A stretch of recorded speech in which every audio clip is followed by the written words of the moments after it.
염분이 눈처럼 하얗게 내려앉은 오만의 살랄라 외곽. 모래 위에서 펼쳐진 불가능의 반전. 아무것도 잘할 수 없는 땅이라던 이곳에서 일어난 녹색 혁명이 전 세계를 충격에 빠뜨렸습니다. 바닷물만큼 짠 지하수, 영원한 가뭄이라는 난관 앞에서도 한국의 담수화 기술이 불모지의 공식을 완전히 뒤바꿔 놓았습니다. 국제농업 전문가들의 고개를 절레절레 흔들게 만들던 그날, 우리는 소금비 가득한 땅에서 첫 생산물을 수확했습니다. 절대 불가능합니다라고 단언하던 세계 농업계의 정서를 무너뜨린 순간이었죠. 지역 노인들도 믿기지 않는다는 듯 눈을 비비며 감탄했습니다. 오만 농업연구소 30년 경력의 최고 전문가 압둘라 후세인조차 한국 기술 앞에 고개를 숙입니다라고 말했죠. 도대체 이 불모의 사막 한가운데서 어떤 기적이 일어난 걸까요? 어떻게 염분 가득한 모래 위에 희망의 푸른 줄기가 자랄 수 있었을까요? 저 자흐라 알사미가 직접 경험한 불가능의 역전. 그 놀라운 여정 속으로 여러분을 초대합니다. 이곳은 저주받은 땅입니다. 소금에 절은 죽음의 땅이죠. 이 말은 제가 어릴 때부터 들어온 살랄라 외곽 마을의 냉혹한 현실입니다. 대대로 이어진 절망의 문장이었죠. 분석 결과는 명확했습니다. 지하수 염도는 바닷물과 거의 동일한 3.5%. 과학적으로 농사는 불가능한 수치였습니다. 하지만 과학은 아직 불가능한 것과 영원히 불가능한 것을 구분합니다. 저는 그 경계에 도전했습니다. 영국에서 생물학 박사 학위를 받고 귀국한 저에게 마을 사람들은 왜 돌아왔니? 여기선 내 지식이 쓸모없어 라고 했습니다. 여성 과학자에 대한 편견까지 더해져 제 앞에는 보이지 않는 벽이 높았습니다. 그러나 세상의 벽은 도전 앞에서 무너지기 마련입니다. 지구 반대편에서 날아온 한 통의 이메일이 모든 것을 바꾸기 시작했으니까요. 한국의 기술이 이 불모의 땅에 희망을 심을 수 있다는 제안. 사막 위에 기적의 씨앗을 심은 그날부터 우리의 이야기가 시작되었습니다. 이것은 단순한 농업 기술의 이야기가 아닙니다. 이것은 과학의 한계, 문화적 장벽, 자연의 법칙을 뛰어넘는 인간 정신의 승리에 관한 이야기입니다. 사막의 절망에서 희망의 녹색 혁명으로 그 경이로운 여정을 함께 하시겠습니까? 저는 자흐라 알사미입니다. 42살, 오만남부 살랄라 외곽에서 태어난 생물학자이자 오만농림부 산하기후생물연구소의 연구 책임자입니다. 그러나 이런 화려한 직함은 최근까지 그저 허울에 불과했습니다. 제 어린 시절은 모래바람과 갈증으로 얼룩져 있었습니다. 우리 마을은 지하수가 있음에도 너무 짜서 마실 수도, 농사에 쓸 수도 없었습니다. 어머니는 매일 수킬로미터를 걸어 물을 길어 오셨고, 아버지는 멀리 도시로 일하러 가셨습니다. 우리가 먹는 모든 채소와 과일은 비싼 값으로 외부에서 사와야 했죠. 15살 때 학교 과학실에서 작은 실험을 했습니다. 빗물로 콩나물을 키우는 실험이었죠. 그날 제 인생이 바뀌었습니다. 물 한 방울이 생명을 피워낸다는 경이로움에 가슴이 뛰었고, 이 불모의 땅에도 무언가 자랄 수 있다는 희망이 생겼습니다. 그때부터 제 꿈은 이 땅에 생명을 불어넣는 것이 되었습니다. 천만다행히도 고등학교 때 장학금을 받아 영국으로 유학을 떠났습니다. 우리 마을에서 해외로 나간 첫 여성이었죠. 낯선 땅에서 저는 염분이 높은 환경에서도 생존할 수 있는 식물들을 연구했습니다. 30살에 박사 학위를 받고 10년간 여러 연구소에서 일했습니다. 추운 비가 내리는 밤, 고향의 뜨거운 사막을 그리워하며 언젠가는 돌아가 변화를 만들겠다는 꿈을 키웠습니다. 40이 되던 해 오만 정부의 귀환 과학자 프로그램을 통해 고향으로 돌아왔습니다. 희망찬 귀국이었지만 현실은 냉혹했습니다. 연구소는 겨우 방 3개짜리 작은 건물이었고 예산은 형편없었습니다. 제가 맡은 일은 정부의 전시용 프로젝트뿐이었죠. 외국 방문단이 올 때만 보여주는 쇼윈도우 같은 것들이었습니다. 더 큰 문제는 사람들의 시선이었습니다. 마을 사람들은 저를 볼 때마다 의심의 눈길을 보냈습니다. 여자가 농업을 연구한다는 것, 그것도 외국에서 배운 지식으로 수백 년간 불모지였던 이 땅을 바꾸겠다는 것은 그들에게 말도 안 되는 일이었죠. 이런 시선이 가슴을 찔렀지만 저는 포기하지 않았습니다. 매일 아침 연구소로 향하는 길에 황량한 사막을 바라보며 다짐했습니다. 언젠가 너에게 생명을 심어주겠어. 운명의 전환점은 한 통의 이메일로 찾아왔습니다. 2023년 봄 한국농업기술진흥원에서 보낸 메시지였습니다. 그들은 제 염분 내성 식물 연구에 관심을 보였고 자신들이 개발한 폐쇄형 담수 순환 시스템이 오만의 고염분 환경에도 적용 가능하다고 제안했습니다. 처음에는 반신반의했습니다. 이전에도 수많은 외국 기업들이 화려한 약속을 했지만 실제로는 우리 지역의 특수한 환경을 이해하지 못하고 떠나갔기 때문이죠. 하지만 첨부된 자료를 검토하면서 제 심장은 빠르게 뛰기 시작했습니다. 한국팀이 개발한 시스템은 물 손실을 최소화하고 태양에너지를 활용해 염분을 걸러내는 혁신적인 방식이었습니다. 가장 놀라운 점은 시뮬레이션 결과였습니다. 오만과 유사한 환경에서 실제 작물 재배에 성공했다는 증거가 있었어요. 곧바로 농림부에 보고했지만 예상대로 반응은 냉담했습니다. 예산 부족과 실현 가능성에 대한 의문이 주된 반응이었습니다. 벽에 부딪힌 느낌이었지만 저는 포기하지 않았습니다. 직접 한국 팀과 화상회의를 진행했고 그곳에서 한진우 박사를 처음 만났습니다. 놀랍게도 진우 박사는 제 논문을 읽고 깊은 인상을 받았다고 했습니다. 특히 고염분 환경에서의 식물 적응 메커니즘에 관한 연구가 그들의 기술 발전에 영감을 주었다고 했죠. 지구 반대편에서 누군가 제 연구에 가치를 두고 있다는 사실이 제게 큰 용기를 주었습니다. 진우 박사는 단순한 기술 협력을 넘어 현지 주민들의 참여와 지혜가 필요하다는 점을 강조했습니다. 이 접근 방식이 제 마음을 사로잡았습니다. 지식과 기술의 일방적 전달이 아닌 서로의 강점을 결합한 진정한 협력을 제안한 것이죠. 화상회의 후 일주일 만에 저는 생애 처음으로 한국행 비행기에 올랐습니다. 붉은 사막을 떠나 녹색 기술의 땅으로 향하는 여정.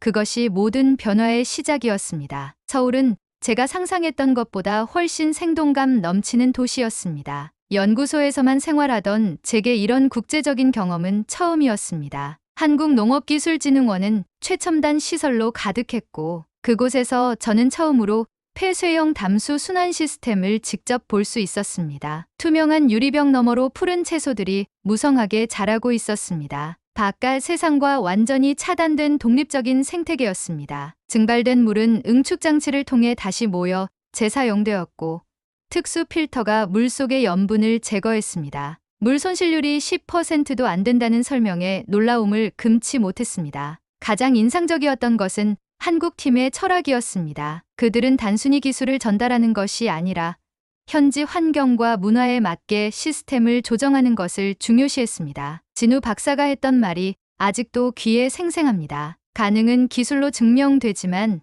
지속은 사람으로 증명됩니다. 이 말이 제 마음에 깊이 새겨졌습니다. 아무리 뛰어난 기술도 그것을 이해하고 믿고 발전시킬 사람이 없다면 의미가 없다는 진리였습니다. 그리고 이 철학이 우리 프로젝트의 근간이 되었습니다. 한 달간의 방문 동안 저는 시스템 운영 방법을 배우고 오만의 특수한 환경에 맞게 조정하는 방법을 연구했습니다. 한국 팀과 함께 머리를 맞대고 밤새 작업하기도 했습니다. 특히 젊은 여성 연구원 리사 김과는 특별한 유대감이 형성되었습니다. 그녀는 30 초반으로 스마트팜 제어 시스템을 담당하고 있었는데 여성 엔지니어로서 겪는 어려움과 기쁨에 대해 많은 이야기를 나눴습니다. 떠나기 전날 프로젝트 실행 계획서에 서명했습니다. 한국 측에서 기술과 일부 자금을 지원하고 오만 현지에서 시범 사업을 진행하는 내용이었습니다. 가슴 벅찬 희망을 안고 귀국길에 올랐습니다. 희망으로 가득 차 귀국했지만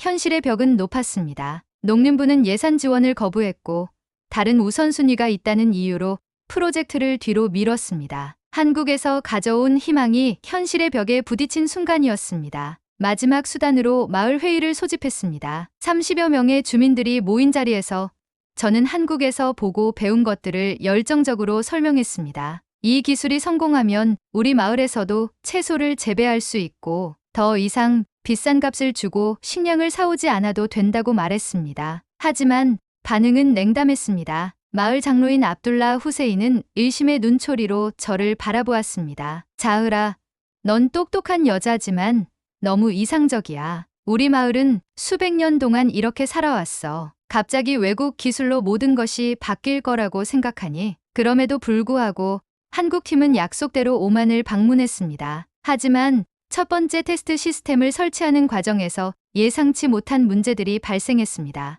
염분 제거 장치가 오작동을 일으켰고 밤에는 온도 조절이 제대로 되지 않았습니다. 오만의 염도는 한국에서 테스트했던 것보다 훨씬 높았고 사막의 극심한 온도 변화는 시스템에 큰 부담을 주었습니다. 마을 사람들은 점점 더 의심의 눈초리를 보냈습니다. 그들에게는 이 모든 것이 시간 낭비로 보였고 여자인 제가 이끄는 프로젝트라는 점에서 더 비판적이었습니다. 보세요. 이거 다 쓸데없는 짓이라니까요. 돈만 버리고 있어요. 누군가의 이 말에 많은 사람들이 동조했습니다. 한국 팀도 점점 지쳐갔습니다. 매일같이 시스템을 수정하고 새로운 문제에 대응하는 것은 쉽지 않았습니다. 특히 현지의 냉담한 반응은 더욱 그들의 사기를 떨어뜨렸습니다. 어느 저녁, 진우 박사는 본국에서 성과를 압박하고 있다며 프로젝트의 지속 가능성에 대한 우려를 표했습니다. 그 말을 듣는 순간 제 마음은 무너져 내렸습니다. 이것이 끝인가? 제 꿈은 여기서 멈추는 건가? 그날 밤, 저는 연구소 옥상에 올라가 별이 가득한 하늘을 바라보았습니다. 사막의 밤하늘은 언제나 아름답습니다. 그 무한한 별들 아래서 저는 제 자신에게 물었습니다. 정말 포기해야 하는 걸까? 옥상에서 내려온 후 밤새 잠을 이루지 못했습니다. 창밖으로 보이는 황량한 사막과 연구실 한켠에 놓인 고장난 장비들 사이에서 마음이 무거웠습니다. 이 모든 것이 헛된 꿈이었을까요? 평생을 바친 연구가, 그리고 한국에서 온 첨단 기술이 이 오래된 사막의 저주를 이길 수 없는 걸까요? 새벽녘, 문득 어릴 적 할아버지가 들려주셨던 이야기가 떠올랐습니다. 자흐라, 사막은 인내심을 시험한다. 오아시스를 찾는 자는 포기하는 자가 아니라 한 걸음 더 나아가는 자다. 할아버지는 평생 이 땅에서 농사를 지으려 노력하셨지만 끝내 성공하지 못했습니다. 제가 과학을 공부하겠다고 했을 때 할아버지는 유일하게 저를 지지해 주셨죠. 아침이 밝아오자 한국팀의 숙소로 향했습니다. 그들도 밤새 불이 켜져 있었습니다. 문을 두드리자 진우 박사가 피곤한 얼굴로 맞아주었습니다. 그의 뒤로 노트북 앞에 앉아있는 리사의 모습이 보였습니다. 그들은 밤새 한국 본부와 연락하며 대안을 찾고 있었던 것입니다. 포기하지 않았군요. 제가 말했습니다. 당신도 마찬가지군요. 진우 박사는 미소 지었습니다. 그날 우리는 모든 계획을 백지에서 다시 시작하기로 했습니다. 이전의 접근법이 너무 복잡했다는데 의견을 모았습니다. 우리는 오만의 특수한 환경에 맞는 새로운 솔루션을 찾아야 했습니다. 운명의 변화는 예상치 못한 곳에서 찾아왔습니다. 우리가 새로운 방향을 모색하던 그때 연구소 문을 두드리는 소리가 들렸습니다. 8살 정도로 보이는 작은 소녀가 수줍은 미소를 띤 채 서 있었습니다. 선생님, 한국에서 온 분들이 여기 계신가요? 보여드릴 게 있어요. 아미나라는 이 소녀는 손에 작은 비닐봉지를 들고 있었습니다. 그 안에는 믿을 수 없는 것이 있었습니다. 작고 구부러진 오이 싹이 담겨 있었던 것입니다. 우리 모두 놀라움을 감추지 못했습니다. 아미나는 자신이 학교에서 받은 씨앗을 집 뒤뜰에 심었다고 설명했습니다. 선생님은 불가능하다고 했지만 그녀는 시도해보고 싶었다고 했죠. 놀랍게도 그 씨앗은 싹을 틔웠고 작은 오이까지 맺었습니다. 어떻게 이런 일이? 진우 박사는 믿을 수 없다는 표정이었습니다. 어디서 키운 거니?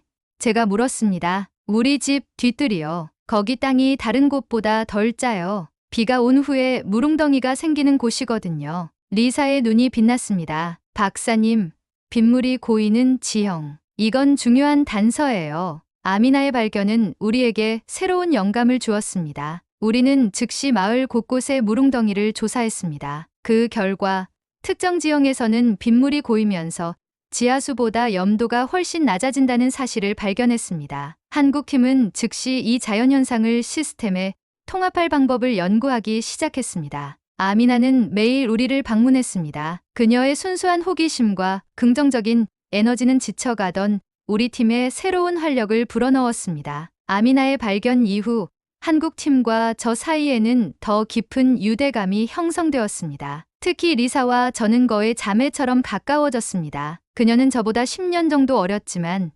기술적 지식과 정서적 지지 모두에서 큰 힘이 되어 주었습니다. 한국팀은 기술적인 측면에서도 놀라운 적응력을 보여주었습니다. 그들은 처음에 복잡한 시스템을 버리고 오만의 환경에 맞게 더 단순하고 효율적인 모델을 개발했습니다. 한국의 기술 정밀성과 혁신성이 빛을 발하는 순간이었습니다. 한국 기술의 가장 큰 강점은 적응력입니다. 진우 박사가 말했습니다. 우리는 자원이 부족한 나라에서 시작했기에 효율성을 극대화하는 방법을 배웠습니다. 그리고 무엇보다 현지 상황에 맞춰 유연하게 조정할 줄 압니다. 그의 말에서 자부심이 느껴졌습니다. 실제로 한국의 접근 방식은 제가 서구에서 경험한 것과는 달랐습니다. 서구 기업들은 자신들의 방식을 고집하는 경향이 있었지만 한국 팀은 현지의 지식과 조건을 존중하며 그에 맞게 기술을 조정했습니다. 어느 저녁, 리사와 연구소 옥상에서 차를 마시며 대화를 나누었습니다. 그녀는 자신이 한국의 작은 농촌 출신이라고 했습니다. 그곳도 젊은이들이 떠나고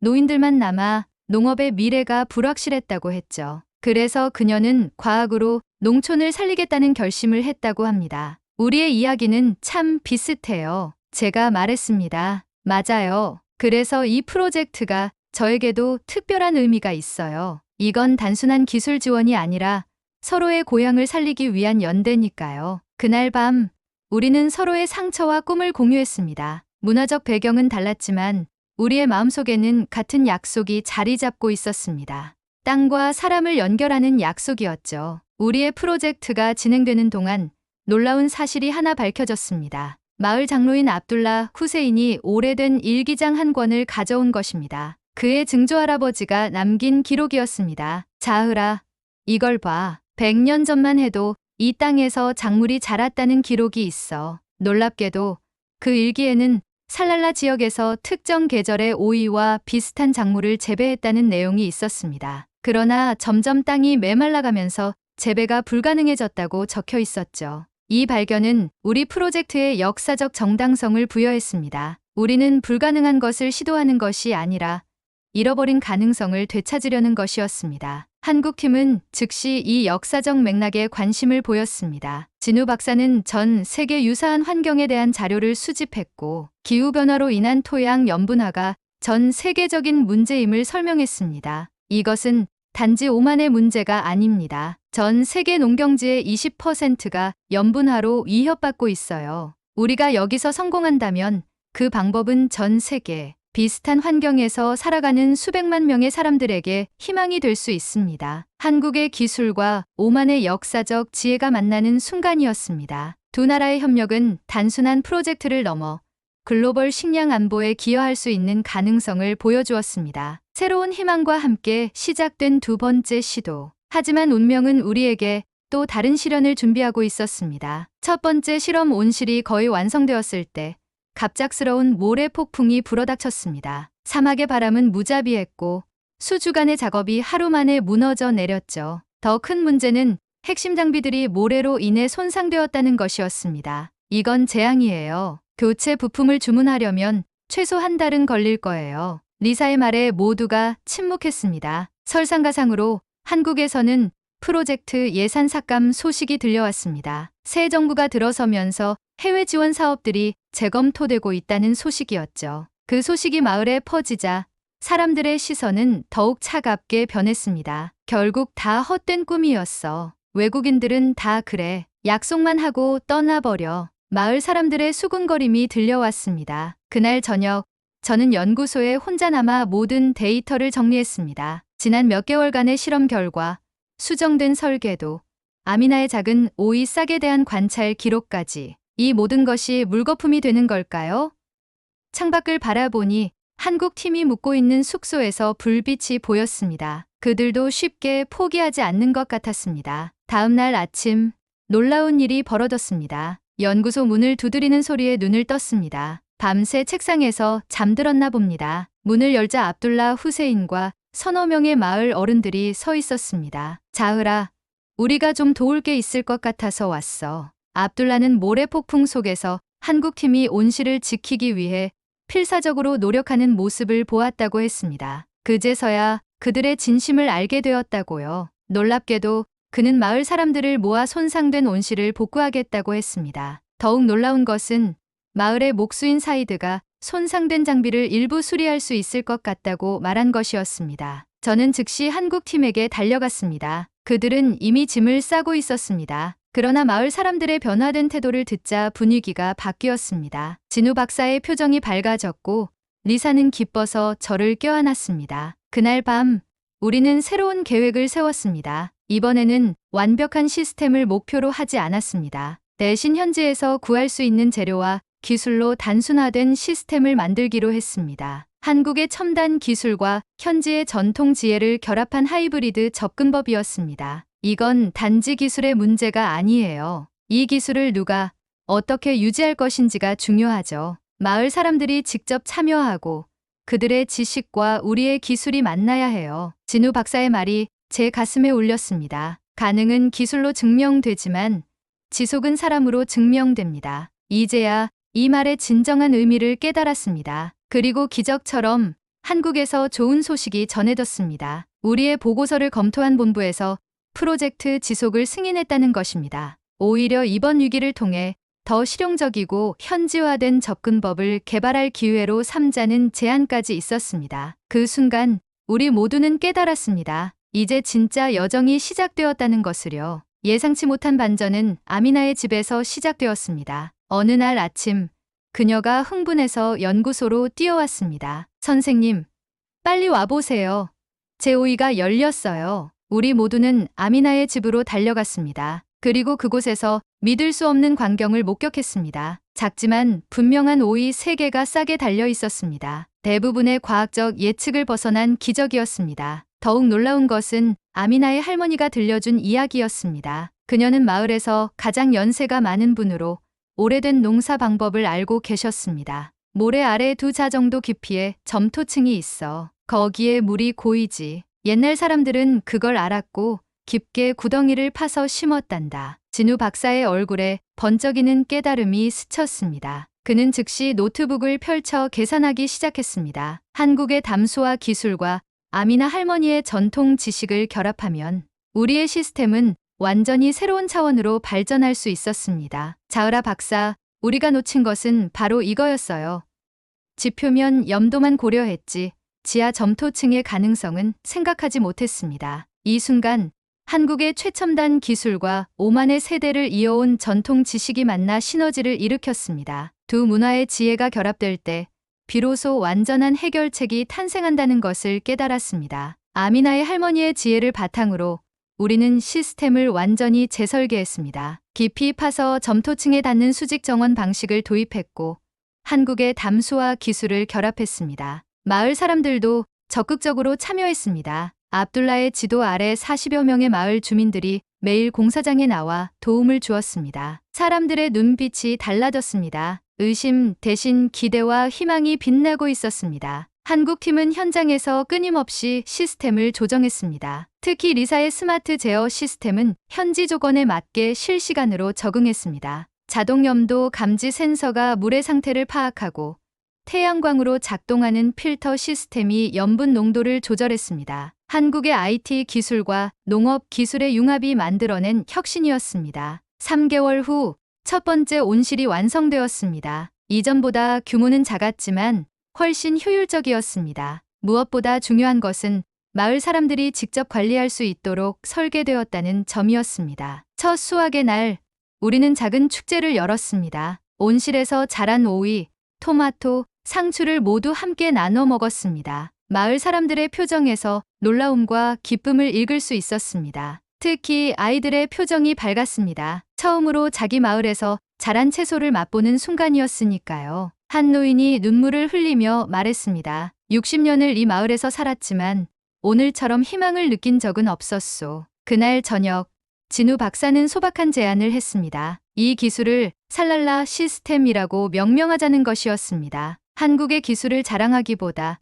이것이 두 문화의 협력으로 탄생한 것임을 인정한 것이죠. 그의 겸손함과 존중에 깊은 감명을 받았습니다. 성공적인 첫 온실 이후 마을에는 점점 더 많은 변화가 생겼습니다. 두 번째, 세 번째 온실이 지어졌고 마을 사람들은 자체적으로 시스템을 발전시켜 나갔습니다. 한국팀의 계약 기간이 끝나갈 무렵 진우 박사는 마을 회의에서 중요한 발표를 했습니다. 이제 우리는 떠나지만 이 기술은 여러분의 것입니다. 앞으로도 필요한 지원은 계속하겠지만 이 온실들은 여러분이 주인입니다. 그리고 그는 공식적으로 온실 관리 책임을 마을 위원회에 이양했습니다. 위원장은 놀랍게도 예전에 가장 회의적이었던 압둘라였습니다. 그는 이제 프로젝트의 가장 열정적인 지지자가 되어 있었습니다. 우리는 이 기술을 지키고 발전시킬 것을 약속합니다. 그리고 우리도 언젠가 다른 마을을 도울 수 있기를 바랍니다. 한국팀은 마을에 특별한 선물을 남겼습니다. 최신형 태블릿과 위성 인터넷 연결 장치였습니다. 이를 통해 마을 사람들은